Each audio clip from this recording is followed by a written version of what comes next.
Fortalece a fé, conhecer a Jesus, que nos fala através da palavra de Deus.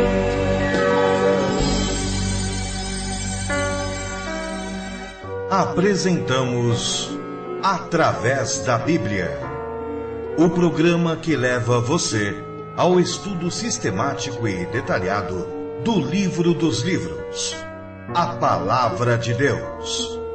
Este projeto, que tem como objetivo estudar toda a Bíblia Sagrada em 5 anos, foi idealizado pelo Dr. J. Vernon McGee. Os estudos são produzidos, contextualizados e apresentados pelo pastor e professor Itamir Neves. Convidamos você, ouvinte, a acompanhar esta jornada através da Bíblia. Olá, amigo, estamos iniciando mais um programa da série Através da Bíblia. Você sabe que esse programa tem por objetivo estudar a Palavra de Deus, comentando detalhadamente os seus diversos textos, e o nosso propósito é proclamar todos os desígnios de Deus para cada um de nós. Querido amigo, você sabe também que não existe no mundo um livro que se possa comparar à Palavra de Deus, a Bíblia Sagrada. O Deus Santo que ainda fala, ele fala ainda hoje. Ele usou homens santos, isto é, homens separados para registrar a sua vontade, para registrar a sua mensagem para todos nós. Tudo quanto Deus tinha a nos dizer, Ele nos disse e está registrado na Palavra de Deus, na Bíblia Sagrada. Por isso é que nós estamos estudando-a capítulo por capítulo, parágrafo por parágrafo, nos seus 66 livros. E hoje, ao abrirmos a Bíblia, vamos iniciar os estudos no texto do livro de Eclesiastes. Nós vamos estudar o capítulo 1 de Eclesiastes. Eu peço a Deus que fale ao seu coração através desse estudo. E falando exatamente sobre o estudo da Bíblia, reconhecemos a importância dele. E recebemos um e-mail da EJC de São Luís, no estado do Maranhão, falando exatamente sobre isso. E essa irmã nos enviou a seguinte mensagem. Pastor Itamir, foi com muita alegria que, ao ligar o rádio, ouvi a leitura do meu e-mail. Pensei que tivesse perdido essa oportunidade. Esse foi um dos maiores prazeres que tive nesses últimos dias. Obrigado pelos seus ensinamentos e por colocar a minha família diante da face do nosso Deus. Deus tem me confortado bastante. Agradeço a todos. Querida irmã, nós agradecemos por suas palavras. São palavras gentis e amorosas, e queremos que você se sinta em unidade conosco. Afinal, o nosso propósito é exatamente esse. Desejamos, através desses estudos, edificar a muitos irmãos e chamar a atenção de muitos amigos para a necessidade que tem de Jesus Cristo. Agora eu quero convidá-la e a todos que me ouvem nesse momento, a aquele momento muito gratificante do nosso programa. Sempre temos 2 momentos especiais. Primeiro, a leitura da carta de um ouvinte, e depois, um momento em que nós falamos com o nosso Deus. Vamos orar então, pedir a bênção de Deus para as nossas vidas e para esse programa. Pai querido, nós chegamos à Tua presença, agradecidos pela possibilidade de falarmos contigo, através do caminho novo e vivo que o Senhor Jesus abriu para nós. Pedimos, Pai, que o Senhor nos dê a Tua bênção nessa hora de estudo e meditação da Tua palavra. Que o Senhor também conceda a Tua bênção para essa irmã e para a sua família lá de São Luís. Ajude-a, Senhor, nos seus negócios e abençoe, conforme a Tua vontade, a todos os que nos ouvem nesse momento. Pai querido, te pedimos também a iluminação do Teu Santo Espírito e a capacitação para obedecer aquilo que o Senhor tem para nós. Nós precisamos ouvir constantemente a Tua voz. Orienta-nos, Senhor, e que esse programa possa ser um canal para ouvirmos a Tua voz e cumprirmos a Tua vontade.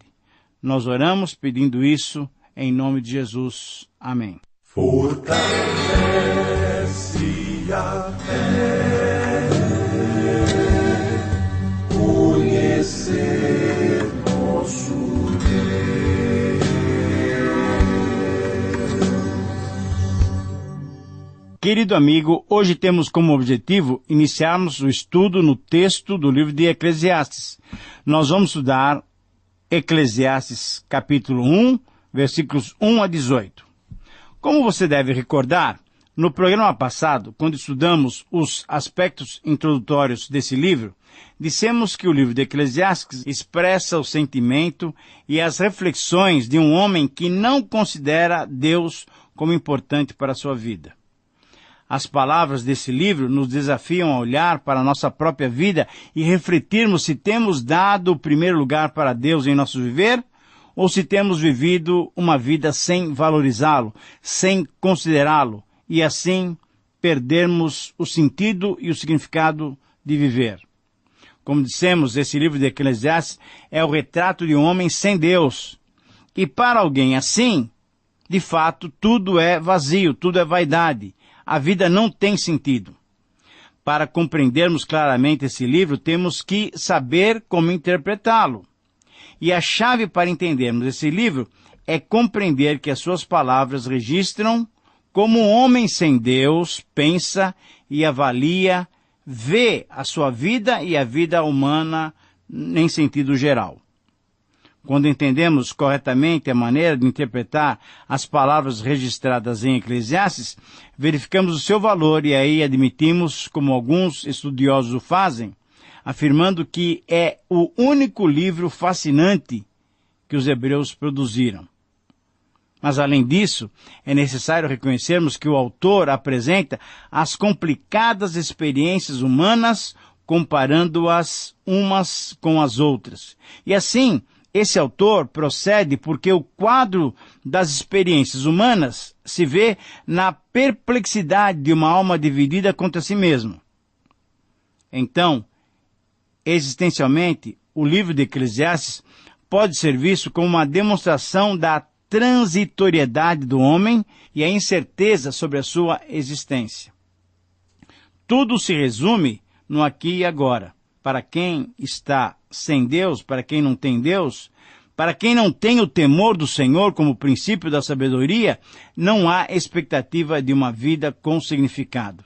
A sabedoria desse homem sem Deus é completamente diferente da sabedoria expressa no livro de Provérbios. Em Provérbios, a sabedoria vê a vida do ponto de vista divino. Em Eclesiastes, a sabedoria vê a vida do ponto de vista humano. E por isso, então, o título que sugerimos para esse primeiro capítulo é o seguinte: A procura pelo sentido da vida. A procura pelo sentido da vida. Esse título, embora pareça muito confrontador, ele é uma verdade, pois a vida é uma vaidade de vaidades, se de fato procuramos o sentido da vida em lugares errados. O autor do livro relata a sua busca do sentido da vida em meio às muitas atividades. Buscou na sabedoria, no trabalho, nos prazeres, na riqueza, no prestígio, mas em tudo isso ele só encontrou o quê? Vazio. Em busca de felicidade, de sentido, essa busca salienta como a vida distante de Deus é vazia, sem significado, sem sentido. E essa verdade é ressaltada pelo autor por todo o livro. Nós vamos estudar 12 capítulos e nós vamos verificar exatamente essa ênfase do autor, mostrando só lá no finalzinho que o grande segredo é temer a Deus. Então, sintetizando esse capítulo, afirmamos que a mensagem dele pode ser resumida nessa frase: todo aquele que não valoriza Deus constata que a sua vida não tem sentido.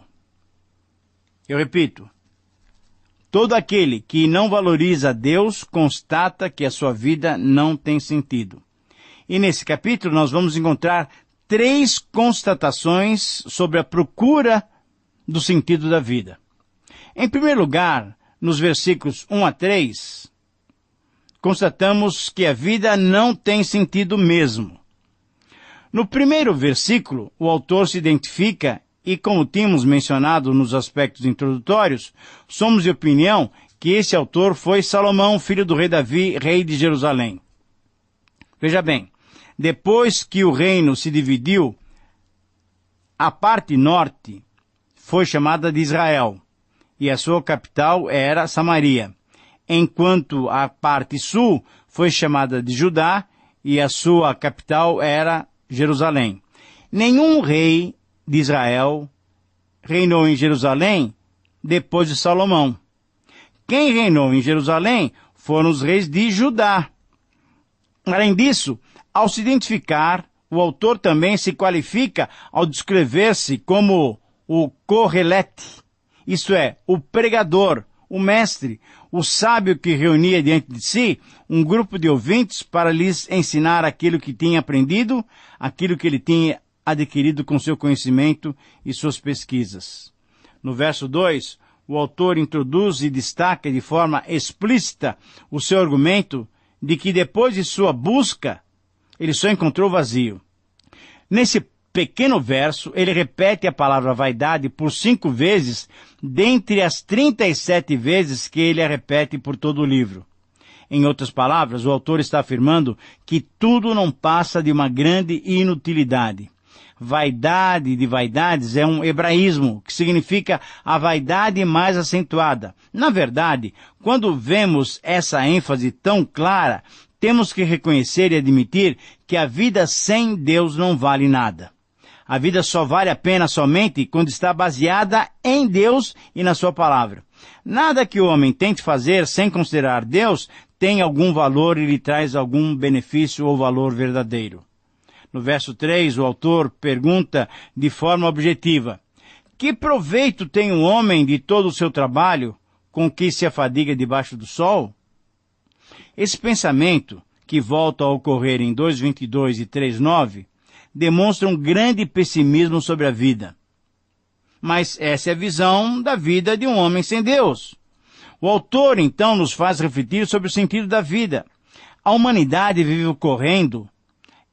Ela vive correndo para lá e para cá numa atividade contínua, numa movimentação contínua. Uns, temendo a falta de sustento, procuram a todo custo, pelo menos, sobreviver decentemente.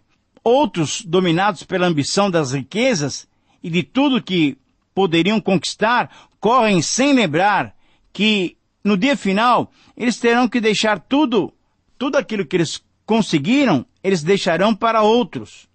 E ainda outros, correndo de um lado para o outro, buscam atividades que o façam sobressair para que o seu nome, então, alcance boa reputação e sejam aclamados entre os seus pares mais próximos. Muitos, queridos amigos, estão correndo de uma parte para outra, viajando de ônibus, de carro, viajando de avião, viajando pelas diversas partes do mundo, de um país para o outro, de uma parte para outra. Vejam os executivos andando para lá e para cá, correndo para lá e para cá. Essas pessoas passam um tempo em São Paulo, no Rio, vão para Nova York, vão para as ilhas do Havaí, para o México, para a França, Alemanha, Espanha, Inglaterra, para a África do Sul. Viajam pelo mundo inteiro em todas as direções, como o voo incerto de uma andorinha que vai em todas as direções. Querido amigo, ouvindo esse pessoal conversar, ouvindo a conversa deles nos aeroportos, nos hotéis, nos elevadores, onde você quer que esteja, você vai encontrar gente desse tipo, você vai notar que essas pessoas estão vazias, sem propósitos, com conversas tolas, só correndo atrás de bons negócios, sempre correndo atrás do dinheiro, de ter cada vez mais, apenas com esses objetivos que são passageiros, como objetivos maiores de suas vidas. E o pregador então pergunta objetivamente: para que serve todo esse esforço? Parece que para esse tipo de pessoa só há uma resposta: esse esforço todo deve ser despendido para se aproveitar a vida aqui e agora. Sabe por quê? Porque esses que não consideram importante a vida diante de Deus não têm nenhuma esperança, não têm futuro e não conseguem ver o sentido da vida. Ainda no versículo 3, na parte final da pergunta do autor, há uma frase que se repete diversas vezes durante todo o livro de Eclesiastes. A frase é debaixo do sol, ou ainda debaixo do céu. São expressões que se repetem 32 vezes nesse pequeno livro. Ora, e elas estão se referindo ao mundo presente e às suas limitações, pois esse foi o tempo e o seu campo de observação, debaixo do sol, debaixo do céu. Em Marcos 8, 36 a 38, Jesus trata com muito mais profundidade dessa dimensão da vida humana, mostrando que, se não houver alvos espirituais, de fato, a vida não tem sentido. Assim, querido amigo, se não focarmos a vida que vai além dessa existência, de fato, a vida não tem sentido. Em segundo lugar, constatamos, então, que a vida é uma eterna mesmice. Versículos 4 a 11. E essa é a constatação de um homem sem Deus. A avaliação de um homem que não tem Deus. Ele constata que a vida é uma contínua mesmice. Nesses versos encontramos, de modo ainda mais contundente, a observação de alguém que só tem esse horizonte de vida. No versos 4 em diante, geração vai, geração vem e tudo continua como antes. Tudo se repete numa enfadonha mesmice. Quando olhamos para as celebridades, para aqueles que o mundo reputa como pessoas de sucesso, percebemos que tudo o que alcançaram não satisfaz. Estão vazios por dentro. Veja bem, quando acontece a morte por meio de drogas ou de bebidas de um desses astros da TV, da música, dos esportes, no mundo dos negócios, a imprensa e os outros órgãos de comunicação, ao traçarem o perfil dessas pessoas, eles têm que admitir e são lacônicos em dizer, o que matou o fulano de tal e tal, sabe o que matou essa pessoa? Foi o vazio que estava lá dentro do seu interior. Sim, querido amigo, pessoas vazias não encontram sentido da vida e muitas vezes se matam. Nos versos 5 a 7, a própria natureza repete a sua rotina de vida e, ao ser observado, nos ensina exatamente isso. Tudo é sempre igual. A natureza, mesmo sendo maltratada pelos homens, continua a sua rotina normal. E o que se conclui é que, se no trabalho não há beleza nem benefício, nas atividades que envolvem a natureza também não se encontra benefícios. O que se encontra é destruição, uma reação da própria natureza com a maneira errada com que o ser humano a trata. O sol, os rios, o vento são usados como ilustrações da mesmice, da rotina da vida. Veja bem, as águas dos rios não enchem o mar, e o mar devolve-as aos rios, e assim esse ciclo se repete continuamente. Nos versos 8 a 11 se enfatiza essa situação, e as palavras do verso 9 então são bem específicas. Nada há, pois, novo debaixo do sol. De acordo com alguns autores, desde a antiguidade, a inclinação para a vaidade é a mesma. O homem procura ser feliz por seus esforços e não consegue. Esse texto então nos lembra a murmuração de Israel quando caminhava pelo deserto. Agora, porém, seca-se a nossa alma.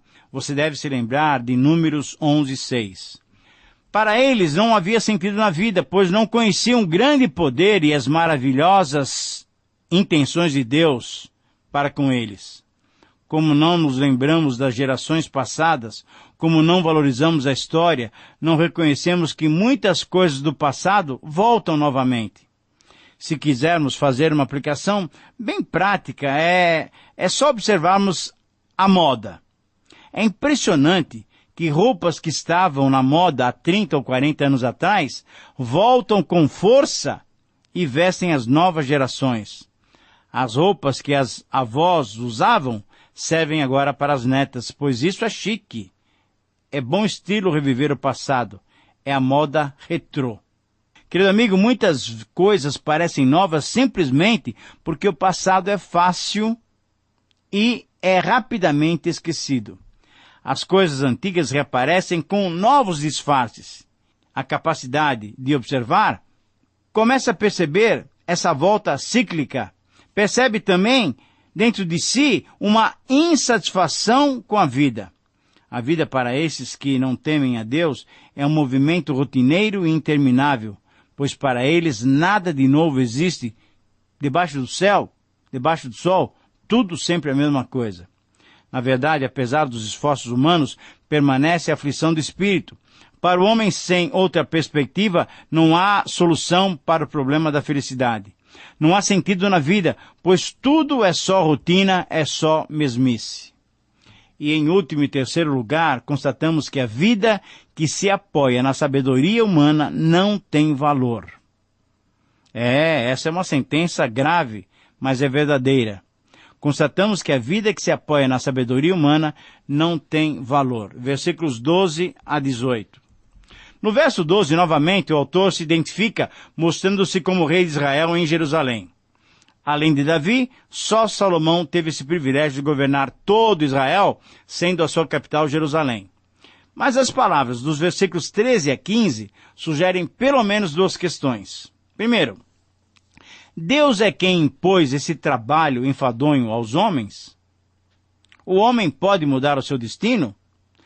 Querido amigo, segundo a perspectiva do homem que não teme a Deus, o trabalho enfadonho foi imposto por Deus aos seres humanos. O hebraico, na verdade, literalmente, diz que Deus deu aos homens e mulheres um fardo mau. E assim o pregador passará a argumentar por todo o livro que o homem não consegue mudar também o seu destino. E depois de muitas observações do ponto de vista humano, o pregador conclui que tudo é vaidade, e a vida é como correr atrás do vento. E o homem, conforme o versículo 15, não tem condições de alterar nada do que lhe foi planejado. Não pode se mudar nada. Nunca se consegue realmente fazer muita diferença. As coisas vão acontecer quando acontecerem, e pouco haverá que se possa fazer para mudar isso. Mas esse é o fatalismo do homem sem Deus. E esses que não reconhecem a Deus em suas vidas, entendem ainda que Deus tem sobrecarregado a humanidade com problemas insolúveis. Nos versos 16 a 18, o escritor buscou o significado em muitas áreas. Ele tentou sabedoria. Com o aumento da sabedoria veio o aumento da dor. Porque maior percepção do mundo leva a maior frustração com as coisas tortas do mundo que não podem ser modificadas. Temos que entender que, em certo sentido, existe a ilusão de uma vida sem cuidado, de uma vida relaxada, sem preocupações, como capaz de proporcionar felicidade. É uma vida livre, tranquila. Entretanto, aquele que é sábio, que tem discernimento, que vê a vida com cuidado, sabe que um dia todos chegarão ao final.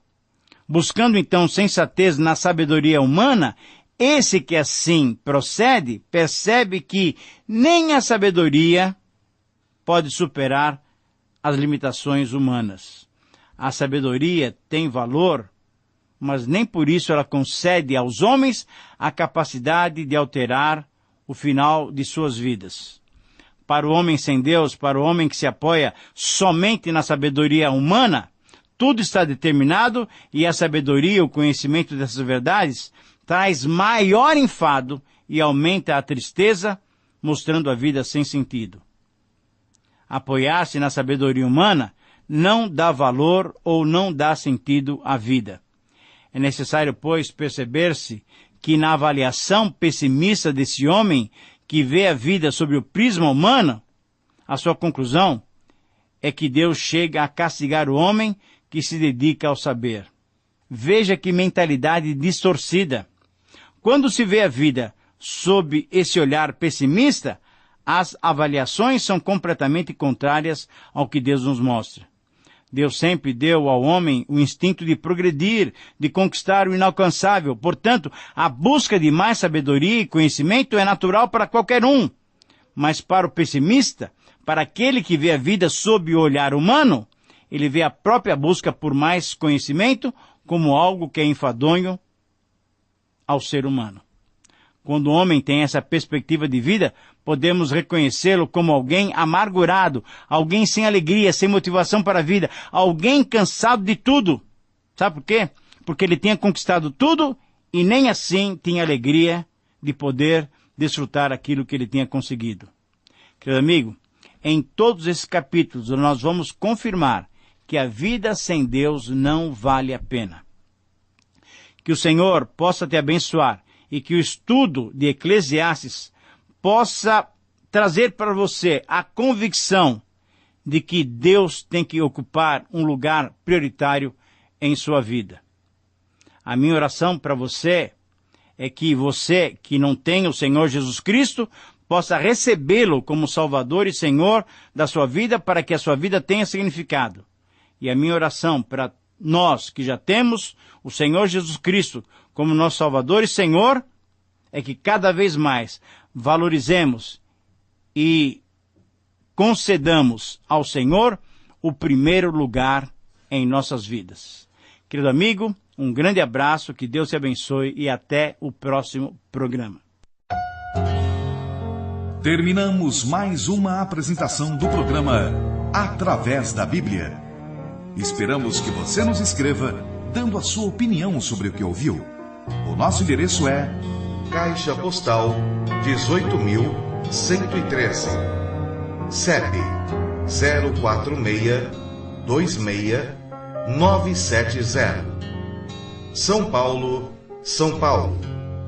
Ou pelo e-mail atravesdabiblia@transmundial.com.br.